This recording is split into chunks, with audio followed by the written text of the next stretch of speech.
The term DNA was once used only by scientists, but has now become part of our lives. The advancement of science has familiarized the term more than ever. Nearly everyone is aware of the effects that DNA testing has had on everything from the legal system to genealogy. Additionally, it is quite difficult to remain ignorant of the dispute.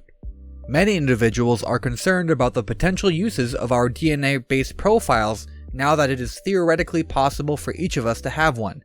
So today, we'll be talking about DNA profiling, the modern way of testing, so sit back and enjoy. The genetic material in humans and almost all other species is called DNA, or deoxyribonucleic acid. A person's body contains nearly identical DNA in every cell. The cell nucleus holds the majority of the DNA. Adenine, A, guanine, G, cytosine, C, and thymine, T, are the four chemical bases that make up the code that stores the information in DNA. You might not be aware of the precise information that DNA evidence produces, how it is handled, or how it is examined. DNA profiling comes in here. A DNA profile must be used in any circumstance where DNA might be used. DNA profiling, often known as genetic typing or DNA, is a simple collection, processing, and analysis of VNTRs, which are distinctive sequences on the loci, area on a chromosome. The term VNTR stands for Varying Number Tandem Repeats, which refers to the fact that the number of tandem repeats, or pairs of nucleotides, varies. Most DNA sequences from different persons look too similar to one another to be distinguished. VNTRs produce bands after processing that are distinctive enough to be utilized for identification. When Dr. Alec Jeffreys examined the findings of an experiment using DNA from several family members of one of his lab employees, he found these differences in 1984. Although this sounds simple enough, there are multiple distinct approaches for producing a DNA profile, and new technology is always evolving. Jeffreys' lab was the only one in the world performing DNA fingerprinting until 1987, when the process was commercialized. Let us have a closer look at each stage of profiling. Step 1.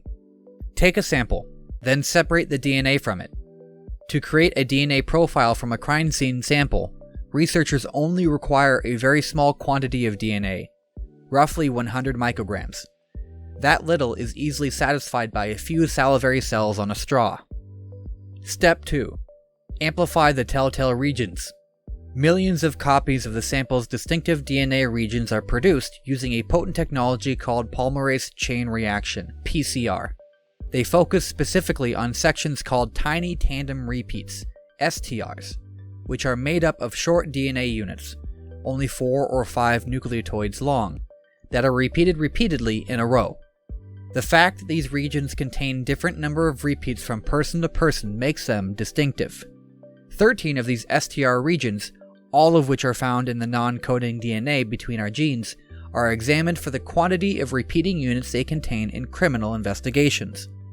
Step 3. Track the repetitions.